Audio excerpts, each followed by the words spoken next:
Hi friends, welcome back. तो चलो देखते हैं आगे का कौन सा मोदी जी का जो पहला पॉडकास्ट हो रहा है। मोदी जी ने पहली बारी पॉडकास्ट किया है। अभी जो फर्स्ट पार्ट किया था बहुत इंटरेस्टिंग था। अगर आपने नहीं देखा, इसी चैनल में फर्स्ट पार्ट भी होगा, उसको ज़रूर देखना। मोदी जी ऐसे ऐसी बातें शेयर कर रहे हैं जो मेरे ख्याल से कईयों को या किसी को भी नहीं पता होगा। कई ऐसी बातें भी हैं अपनी लाइफ से रिलेटेड, अपने बचपन से रिलेटेड। तो चलो वीडियो शुरू करते हैं। वीडियो शुरू करने से पहले अगर आप चैनल पर नए हो और आपने अभी तक सब्सक्राइब नहीं किया तो जल्दी से पहले सब्सक्राइब के बटन और बेल आइकन को क्लिक कर लो ताकि आपको हमारे सारे न्यू वीडियोस के नोटिफिकेशन मिल जाए जैसे हम अपलोड करें। अगर आपको वीडियो पसंद आता है प्लीज लाइक एंड शेयर। चलिए शुरू करते हैं। और दूसरे दो चैनल्स उनको भी सब्सक्राइब कर लेना, लिंक्स इन डिस्क्रिप्शन बॉक्स में, वहाँ पे भी आपके रिक्वेस्टेड वीडियोस आ रहे हैं। अगर आपको शायद आपको याद नहीं होगा, आप थोड़े साल पहले बैंगलोर आए थे, स्टार्टअप के लोगों से मिल रहे थे and your last meeting of the night आप हमसे मिले थे एंड दे टोल्ड अस कि you have 15 minutes alone with him, but आप 1 घंटा बैठे थे। ओए होए, अच्छा। And अगर आपको याद है तभी भी मैं आपको सवाल ही पूछ रहा था। I think it's easier to ask questions then give answers. बताइए। और मैं आपको ऐसी भी चीज़ें बता रहा था कि ये जो हो रहा है शायद अच्छा नहीं है, वो जो हो रहा है शायद अच्छा नहीं है, और आप सुन रहे थे। अगर आप इफ़ यू कि there is some category of people और some age group of people in society जिससे आपका कनेक्शन बहुत स्ट्रॉन्ग है, अगर आप एक एज ग्रुप डिफाइन कर सके तो वो कौन सी होगी? तो मेरे लिए बाय एंड लार्ज कहा जाता था कि भाई नरेंद्र भाई को ढूंढना है तो कहाँ ढूंढोगे? तो जहाँ 15-20 नौजवानों के बीच में ठाके मारता होगा तो बोले वहीं खड़ा होगा वो। तो मैं भी एक छवि थी मेरी। तो इसलिए शायद आज तो मैं हर क्षेत्र से, हर उम्र से दूरी महसूस नहीं करता हूँ। कनेक्ट वाला शब्द जितना शायद परफेक्ट आंसर तो मेरा नहीं होगा, लेकिन दूरी महसूस नहीं करता हूँ मैं। जैसे आप कह रहे थे कि आपको कंपटीशन अच्छा नहीं लगता, people like Jiddu Krishnamurti, a lot of very evolved thinkers, वो ऐसी बातें करते हैं कि कंपटीशन अच्छा नहीं है। Somebody coming from that school of thought into politics, जहाँ पे बहुत सारा कंपटीशन है, वो पॉलिटिक्स में वो सेम आइडियोलॉजी कैसे लेके आ सकते हैं? देखिए, बचपन में जो कंपटीशन नहीं, वो तो आलसीपन होगा, कोई बड़ी फिलोसॉफी वगैरह कुछ नहीं होगा। ऐसे ही गैर जिम्मेदाराना व्यवहार जो अच्छा बोला मोदी जी सही ने। होगा मेरा। देखा, मैं नहीं बता मानता कोई फिलोसॉफी मुझे गाइड करती थी, ऐसा मैं नहीं मानता। गुड। मुझे लगता है ठीक है, वो ज्यादा नंबर लाएगा, मैं क्या है, मैं अपना तो ज्यादा करूँ। तो तो फिर दूसरा, मैं सब बंदर का व्यापारी जैसा था जी। जो हाथ लगे समय पर उसको छू लेता था मैं। जय मानिए कोई भी ऐसे कंपटीशन होगा तो मैं उसमें उतर जाऊंगा, नाट्य स्पर्धा होगी तो उतर जाऊंगा। यानी ये चीजें मैं सहज रूप से कर लेता था। अब मेरे यहाँ एक मिस्टर परमार करके मेरे टीचर थे, बड़े यानी वो पीटी टीचर कहते हैं, शायद फिजिकल ट्रेनिंग वाले टीचर। पीटी बोलते हैं इंडिया में। तो मेरे यहाँ एक हवेली में एक छोटा सा अखाड़ा था। तो मैं इनसे इतना इंस्पायर हुआ तो मैं रेगुलर जाता था, मलस्तंभ सीखता था मैं उस समय। कुश्ती क्या होता सीखता है सर? कुश्ती? कुश्ती और मलस्तंभ, जो लकड़ी का एक ओह, बहुत बड़ा पिलर अच्छा। होता है, इस पर जो खास करके महाराष्ट्र में वो मलस्तंभ होता है। अच्छा। वैसे वो मेरे शरीर को सुगठित बनाने के लिए उत्तम एक्सरसाइज है। वो एक प्रकार से खंबे पर करने वाला योगा है एक प्रकार से वो। तो मैं चला जाता, सुबह 5 बजे उठ के उनके पास चला जाता था मैं, और वो भी मेरे पीछे मेहनत करते थे। लेकिन मैं खिलाड़ी नहीं बना, ठीक है, मस्ती कुछ में समय थोड़ा दिया, छोड़ सीखने का दिया, ऐसा ही रहा। क्या ऐसी कोई चीजें हैं जो राजनीति में एक पॉलिटिशियन के लिए टैलेंट मानी जा सकती है? जैसे कि एंटरप्रेन्योरशिप में जब कोई कंपनी स्टार्ट कर रहा है, उसके लिए इनहेरेंटली 3-4 टैलेंट्स चाहिए होते हैं। जैसे कि कोई अच्छी मार्केटिंग करे, कोई अच्छा सेल्स करे, कोई अच्छा टेक्नोलॉजी में हो जो प्रोडक्ट डेवलप करे। अगर किसी युवा को आज पॉलिटिशियन बनना है तो उसमें ऐसी कोई टैलेंट्स है जो आप देशभक्ति रख होनी सकते हैं चाहिए, ऐसा? और क्या, कि ये होना चाहिए। देश पहले दो आए। चीजें अलग अलग है। पॉलिटिशियन बनना वो एक पार्ट है, और पॉलिटिक्स में सफल होना वो दूसरी चीज है। तो दो अलग तरीके से। तो एक तो हो गया है राजनीति में आना, दूसरा होना है सफल होना। मैं मानता हूं कि उसके लिए तो आपका एक डेडिकेशन चाहिए, कमिटमेंट चाहिए, जनता के सुख दुख के आप साथी होने चाहिए, आप एक्चुअली अच्छे टीम प्लेयर होने चाहिए। आप ये कहो कि मैं तिस्मार खां हूं और मैं सबको चलाऊंगा और दौड़ाऊंगा, सब मेरा हुक्म मानेंगे, तो वो हो सकता है उसकी राजनीति चल जाए, चुनाव जीत जाए, लेकिन वो सफल राजनेता बनेगा गारंटी नहीं है। और देखिए, देश में मैं कभी कभी सोचता हूं, हो सकता है मैं जो सोचता हूं वो विवाद भी पैदा कर सकता है। क्या सोचता है? जब आजादी का आंदोलन चला, उसमें समाज के सब वर्ग के लोग जुड़े, लेकिन सब पॉलिटिक्स में नहीं आए।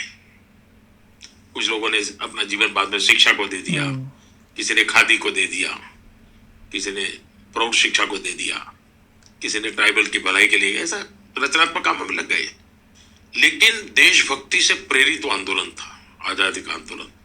हर एक के मन में एक जज्बा था, भारत को आजाद कराने के लिए मुझसे जो होगा मैं करूंगा। आजादी के बाद उसमें से एक लॉट राजनीति में आया। और शुरू में देखिए, राजनीति के बाद हमारे देश में जितने टॉलवर्ड लीडर्स थे वो आजादी के जंग से निकले हुए लीडर थे। तो उनकी सोच, उनकी मैच्योरिटी, उसका रूप अलग है, बिल्कुल ही अलग है। इनकी बातें, उनकी बिहेवियर की जो चीजें सुनने को मिलती है, उसमें एक बहुत ही समाज के प्रति अतिशय समर्पण भाव। और इसलिए मेरा मत है कि राजनीति में निरंतर अच्छे लोग आते रहने देखा, चाहिए, वही और तो। मिशन लेकर के आए, एम्बिशन लेकर के नहीं। अगर मिशन लेकर के निकले हो तो कहीं न कहीं तो आपको स्थान मिलता जाएगा। एम्बिशन से ऊपर होना चाहिए मिशन। वही तो। फिर आपके अंदर क्षमता होगी। अब जैसे महात्मा गांधी, आज के युग के नेता की जो आप परिभाषा देखते हैं, तो उसमें महात्मा जी कहां फिट होते? पर्सनालिटी वाइज शरीर दुबला पतला, ऑरेटरी न के बराबर थी। तो उस हिसाब से देखें तो भाई वो लीडर बन ही नहीं सकते थे। तो क्या कारण था? तो जीवन बोलता था। और ये जो ताकत थी, उसने इस व्यक्ति को पीछे पूरे देश को खड़ा कर दिया था। और इसलिए ये जो आजकल ये जो बड़े प्रोफेशनल कैटेगरी में पॉलिटिशियन का रूप देखा जा रहा है, लच्छादार भाषण करने वाला होना चाहिए, ये कुछ दिन चल जाता है, तालियां बज जाती हैं, लेकिन अल्टीमेटली तो जीवन काम करता है, मिशन नहीं है। और दूसरा मेरा मत है कि भाषण कला, ऑरेटरी, उससे भी ज्यादा महत्वपूर्ण है कम्युनिकेशन। आप कम्युनिकेट कैसे करते हैं? अब देखिए, महात्मा गांधी हाथ में अपने से भी ऊंचा डंडा रखते थे, सबने सोचा लेकिन होगा। अहिंसा की वकालत करते थे। हाँ, डंडा लेके। बहुत बड़ा कॉन्ट्रास्ट था, लेकिन कम्युनिकेट करते थे। महात्मा जी ने कभी टोपी नहीं पहनी, लेकिन दुनिया गांधी टोपी पहनती थी। कम्युनिकेशन की ताकत थी। महात्मा गांधी का राजनीति क्षेत्र था, पॉलिटिक्स था, लेकिन राज व्यवस्था नहीं थी। वो चुनाव नहीं लड़े थे, वो सत्ता पे नहीं बैठे थे, लेकिन मृत्यु के बाद जो जगह बनी उसको नाम राजघाट रखा। और सर, जो आपने अभी कहा है, राज, ये आज के पूरे कॉन्वर्सेशन का पॉइंट हमारे लिए यही है कि we want to tell young people कि think of politics as entrepreneurship, and what I am hoping is at the end of this, एक 10,000 young smart Indians get motivated by your life, get inspired to try and be politicians in India. लाल किले से तो कहा था कि देश को 1 लाख ऐसे नौजवानों की जरूरत है जो राजनीति में आए। और पढ़े लिखे अच्छे। मैं मानता हूं कि लेना पाना बनना, ये अगर मकसद है तो उसका आयुष्य बहुत लंबा नहीं है जी। एंटरप्रेन्योर के पास जो पहली ट्रेनिंग होती है ग्रो करने की, यहां पहली ट्रेनिंग होती है खुद को खपा देने की, जो है वो भी दे देने की। वहां पर मेरी कंपनी या मेरा प्रॉफिट प्रोफेशन ही सोचते रहोगे तुम। उसकी नंबर 1 कैसे बने। प्रॉफिट यहाँ प्रॉफिट होता है प्रॉफिट, नेशन फर्स्ट, वही मैंने कहा ना, देश के लिए ये होना चाहिए। बहुत बड़ा फर्क होता है। और समाज भी नेशन फर्स्ट की सोच वाले व्यक्ति को ही स्वीकार ऑफ कोर्स, मैं तो पहले कहा। और ये राजनीतिक जीवन सरल नहीं होता है जी, जो लोग मानते हैं ऐसा नहीं होता है। कुछ लोगों के नसीब में है, उनको कुछ नहीं करना पड़ता, उनको मिलता रहता है। पता मैं कौन लेकिन है। हो सकता है कोई कारण हो गया, मैं उसमें जाना नहीं चाहता। लेकिन मैं जानता हूं, मेरे यहाँ एक अशोक भट्ट करके हमारे कार्यकर्ता थे, छोटे से घर में रहते थे जीवन के अंत तक, कई बार मिनिस्टर रहे थे, खुद की कोई गाड़ी वगैरह कुछ नहीं था। और पहले तो मोबाइल फोन हुआ नहीं करते थे, लैंडलाइन होती थी। आप रात में 3 बजे उनको फोन करो, उठाएंगे। आधी घंटी से वो फोन उठाते थे। वाह। और आप उनको कहो भाई, क्योंकि उस समय मैं तो राजनीति में नहीं था, लेकिन हमारे यहाँ अहमदाबाद राजकोट हाईवे पर एक्सीडेंट बहुत होते थे, बगोदरा करके जगह है। तो सप्ताह में 2-3 दिन मुझे फोन आते थे कि भाई यहाँ बड़ा एक्सीडेंट हो गया है। तो मैं अशोक भट्ट को फोन करता था और वो कहते अच्छा, थोड़ी देर में वो निकल जाते थे, खुद के पास गाड़ी वाड़ी कुछ नहीं, वो किसी को पकड़ लेंगे, ट्रक पकड़ लेंगे। जिंदगी पूरी ऐसे जीते थी। Are you also saying that कोई युवा ऐसा ना सोचे कि मुझे पॉलिटिशियन बनना है, बट ये सोच के आए कि मुझे पॉलिटिशियन बन के क्या करना है? देश के लिए कुछ करना ऐसा है। है कि वो ज्यादातर लोग पॉलिटिशियन बनना ऐसा नहीं कहते, वो कहते मुझे एमएलए बनना है, मुझे कॉर्पोरेटर बनना है, मुझे एमपी बनना है। वो एक अलग कैटेगरी है जी। पॉलिटिक्स में आने का मतलब चुनाव लड़ना ही जरूरी थोड़ा है जी। वो तो लोकतंत्र की एक प्रक्रिया है जी, कि मौका मिलेगा लड़ लीजिए। काम तो है जन सामान्य के दिलों को जीतना, चुनाव तो बाद में जीते जाते हैं। और जन सामान्य के दिल जीतने के लिए जिंदगी उनके या उनके बीच में जीनी पड़ती है जी, जिंदगी को उनके साथ जोड़ना पड़ता है। और ऐसे लोग हैं, आज भी है देश में। चलो अच्छा।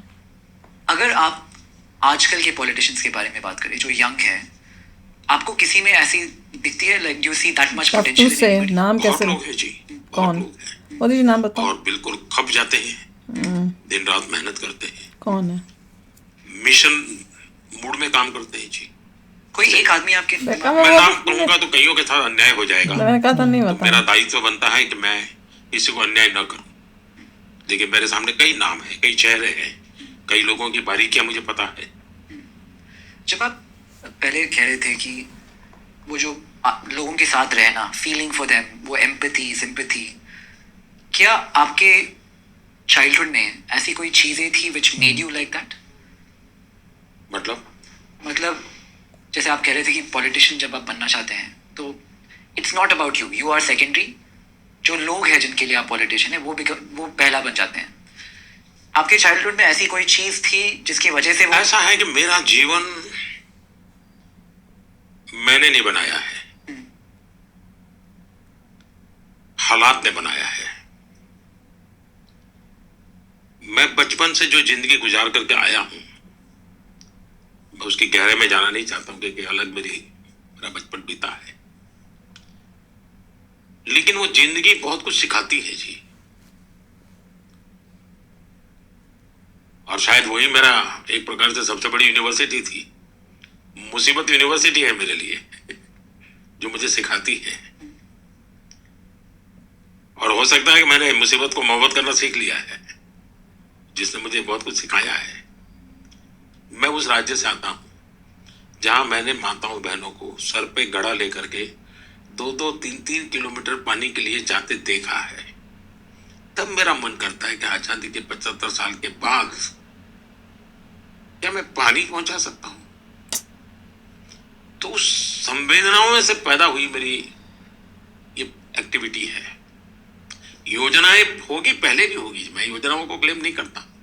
सपने पहले भी लोगों ने देखे होंगे, लेकिन मैं उन सपनों के लिए खप जाता हूं। सपने किसी के भी क्यों ना हो, लेकिन वो सपना सही है तो मेरा काम है मैं खप जाऊं, ताकि कुछ निकले देश के लिए। जब मुख्यमंत्री बना तो मेरा एक भाषण था और सहज रूप से मैंने कहा था कि मैं मेहनत करने में कोई कमी नहीं रखूंगा। दूसरा, मैं मेरे लिए कुछ नहीं करूंगा। और तीसरा, मनुष्य हूं, गलती हो सकती है, बद इरादे से गलत नहीं करूंगा। वाह। और वो मैंने अपने जीवन के मंत्र बनाए हैं। गलतियां होती होगी, मुझसे भी होती होगी, मैं भी मनुष्य हूं, मैं कोई देवता थोड़ा हूं, तो मनुष्य हूं तो गलती होती है। बद इरादे से गलत नहीं करूंगा, ये मेरे मन का रहा है हमेशा। बहुत ही प्यारा बोल रहे हैं मोदी जी, और इतनी अच्छी बातें बता रहे हैं कि हर एक को ये सुनना चाहिए, खासकर यंग जनरेशन को, ताकि उनको भी मोटिवेशन मिले और उनको भी ये हो कि भैया जो पढ़े लिखे अच्छे हैं, जो देश के लिए कुछ करना चाहते हैं, वो भी पॉलिटिक्स में आए। हमें अच्छे पढ़े लिखे देश के लिए मर मिटने वाले पॉलिटिशियंस चाहिए, ताकि वो देश को आगे बढ़ाएं। वो नहीं कि भैया मुझे तो एमएलए बनना है, मुझे तो ये करके बन के फिर इतने करोड़ों का घपला करके अमीर बनना है, ताकि मेरी 7-7 पुश्तों को काम तक ना करना पड़े, इतना पैसा कमाना है। उस टाइप के हमें करप्ट में नहीं चाहिए पॉलिटिशियंस, हमें वो चाहिए जो इस करप्शन को खत्म करें और देश के लिए करें। एग्जैक्टली, जो देश के लिए करें, जो ये कहें कि मेरा मिशन ये है, उस मिशन को अचीव करने के लिए कार्य कर करके वहाँ पहुँच जाते हैं। उनका डिटर्मिनेशन है कि अच्छा काम करे, हार्ड वर्क करें। ये नहीं कि मैं एमएलए बनूंगा, एमपी बनूंगा, ये करूंगा, उस डायरेक्शन में नहीं। एग्जैक्टली। और मोदी जी का जो लास्ट में जो 3 उन्होंने बोले कि मेरे क्या है, मोटो क्या है, वो कितने सुंदर थे। और ये भी कह रहे थे कि अगर आप ये करते हैं, बहुत अच्छा आप ओरेटर हैं, बहुत अच्छे स्पीचेस दे सकते हैं, बहुत अच्छे से लोगों को ये बोल सकते हैं, मगर अगर आप में मिशन नहीं है और आप कुछ डिटर्मिनेट नहीं है कि आपको ये करना है, तो आप सक्सीड नहीं हो पाएंगे। वही तो उन्होंने गांधी जी का एग्जांपल दिया था कि ज़्यादा ऐसा नहीं था कि बहुत ज़बरदस्त भाषण देते थे, ऐसा नहीं था, मगर उनका ये था, डिटरमिनेट थे कि आज़ादी चाहिए और जीवन में जो जो सीखा था उसके हिसाब से अप्लाई करिए। और जिसकी ज़िंदगी में ज़्यादा मुसीबतें आती हैं वो ज़्यादा लर्न करना है, दैट इज़ ट्रू। जिसके पास ज़्यादा प्रॉब्लम्स आती है वो तेज़ी से लर्न करता है, ये बात सही है। और बता, इससे आइडिया हो रहा है कि उनका जो जीवन है मुसीबतों से भरा हुआ जीवन था, जिससे उन्होंने बहुत कुछ सबकी सीखा जिंदगी है। में मुसीबतें आएंगी, डिपेंड करता है आप भागे उससे कि लड़े आप। एग्जैक्टली। तो चलो यार, आप भी शेयर करना अपने थॉट्स। चलते हैं, मिलेंगे नेक्स्ट वीडियो में बहुत ही जल्द। Till then take care and bye bye. तो अगर आप मेरे इस चैनल पे नए हो तो जल्दी से सब्सक्राइब के बटन को हिट करो और बेल आइकन को क्लिक करो, ताकि आपको मेरा जब नया वीडियो मैं लगाऊं, आपको उसके बारे में जल्दी से पता चल जाए।